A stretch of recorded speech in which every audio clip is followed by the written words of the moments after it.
नमस्कार दोस्तों, बहुत स्वागत है आप सभी दर्शकों का। और आप इस वक्त देख रहे हैं केनी न्यूज। दोस्तों, बीजेपी सांसद कंगना रनावत महाराष्ट्र में चुनाव प्रचार करने पहुंची तो थी, लेकिन सांसद महोदय बेचारी किसके लिए प्रचार कर रही हैं यह उनको पता ही नहीं था। उनको मालूम ही नहीं था कि किसके लिए प्रचार करना है, किसके लिए प्रचार कर रही हैं। दोस्तों, ये देखिए, कंगना रनावत हाथ हिला रही थी, मुस्कुरा रही थी, इतने में एक शख्स उनके बगल में आकर के खड़ा हो गया। बगल में आया तो कंगना रनावत ने दूसरी तरफ खड़ी महिला से पूछ रही हैं कि ये कौन है। तो उस महिला ने बताया कि आप जिनके लिए प्रचार करने आई हैं, जिनके लिए प्रचार कर रही हैं, ये वही प्रत्याशी हैं। दोस्तों, दरअसल कंगना रनावत किसी और के लिए नहीं, बल्कि खुद अपने ही पार्टी के बीजेपी के प्रदेश अध्यक्ष चंद्रशेखर बावनकुले के लिए रोड शो कर रही थी। लेकिन सांसद महोदय महाराष्ट्र के बीजेपी अध्यक्ष को ही नहीं पहचानती है, जानती नहीं है कि वो कौन है। अब हम किनके लिए प्रचार कर रहे हैं, बेचारी सांसद महोदय को ये तक नहीं मालूम। बस बीजेपी ने कहा कि प्रचार करना है तो कंगना रनावत पहुंच गई। न कोई रिसर्च की, न कोई कार्यकर्ताओं से पूछा, बस रोड शो शुरू कर दिया। फिर दोस्तों क्या था, हो गई मैडम की फजीहत। कंगना रनावत ने शायद सोचा होगा कि फिल्मों की तरह ही यहाँ भी स्क्रिप्ट लिखा हुआ मिलेगी, डायलॉग बोलना है, डायलॉग बताए जाएंगे, हम बोलेंगे। लेकिन दूसरे कलाकारों से इंट्रोडक्शन वगैरह कुछ होगा। लेकिन मैडम को शायद ये नहीं पता कि सिनेमा नहीं, सियासत है।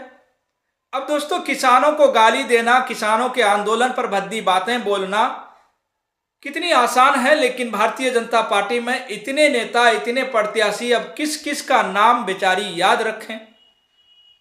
दोस्तों, आपको याद होगा कुछ दिनों पहले ही कंगना रनावत ने अपने संसदीय क्षेत्र मंडी के लोगों से कहा था कि अगर उनसे मिलना है, यानी मुझसे मिलना है, तो आप अपना आधार कार्ड लेकर आइए, तभी मुलाकात हो पाएगी। पहले तो दोस्तों लगा कि मैडम कहीं इंसाफ का भी आधार कार्ड न मांग ले, लेकिन भला हो पास में खड़ी उन महिला नेता का जिसने इंट्रोडक्शन देकर के बावनकुले को बेइज्जती होने से बचा ली। वरना कंगना रनावत जिस मिजाज की हैं, वो भाई साहब को गाड़ी से नीचे भी उतार सकती थी। क्योंकि दोस्तों, जिस अंदाज में कंगना रनावत ने उनको देखा, उससे तो ये साफ दिख रही है कि कंगना रनावत कंफर्ट फील नहीं कर रही थी। और हो भी क्यों ना, क्योंकि बॉलीवुड में धूप जिसे छू ना सके, धूल जिसके पास आ ना सके, सियासत में उन कंगना रनावत को घंटों पसीना बहाना पड़ रहा है। अब दोस्तों, राजनीति तो ऐसे ही होती है। मैडम ने सोचा कि सांसद बनने के बाद, सांसद बनने का मतलब ज़्यादा से ज़्यादा शायद दिल्ली में संसद में एसी के अंदर आराम से बैठना है। लेकिन ये तो दोस्तों बीजेपी है, खूब मेहनत करो आती है।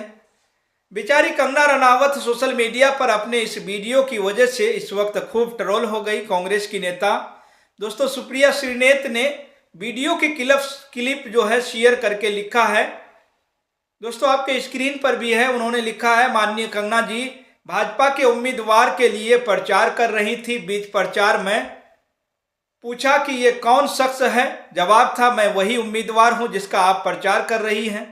शख्स मौजूदा विधायक भी हैं। रागा फॉर इंडिया की आईडी से लिखा गया है। दोस्तों, जब उम्मीदवार का पता नहीं तो कौन है, तो फिर क्या करने गई थी कंगना रनावत? उम्मीदवार को ही पूछ रहे हैं कि तुम कौन हो। इसके अलावा दोस्तों अरसलान की आईडी से भी लिखा गया है, आज कंगना रनावत महाराष्ट्र विधानसभा में भारतीय जनता पार्टी के लिए कैंपेन कर रही थी। लेकिन कंगना रनावत को यही नहीं मालूम था कि ये वोट किसके लिए मांगने आई हैं। अपने कार्यकर्ता से ही पूछ रहे हैं कि बगल के जो आदमी खड़ा है वो कौन है। फिर वो कहती हैं ये वही उम्मीदवार है और मौजूदा विधायक हैं।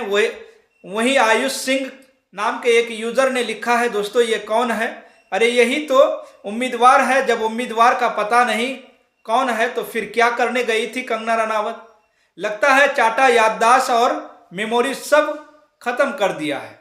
इतना ही नहीं दोस्तों, बल्कि लोगों ने कंगना रनावत की मेमोरी पर भी सवाल इस वक्त खड़े कर रहे हैं। अब दोस्तों, आप इस वीडियो के बारे में क्या सोचते हैं, आपकी क्या राय है? आपकी जो भी राय हो, आप अपनी राय हमारे कमेंट बॉक्स में ज़रूर दीजिएगा। तो फिलहाल दोस्तों, इस वीडियो में इतना ही।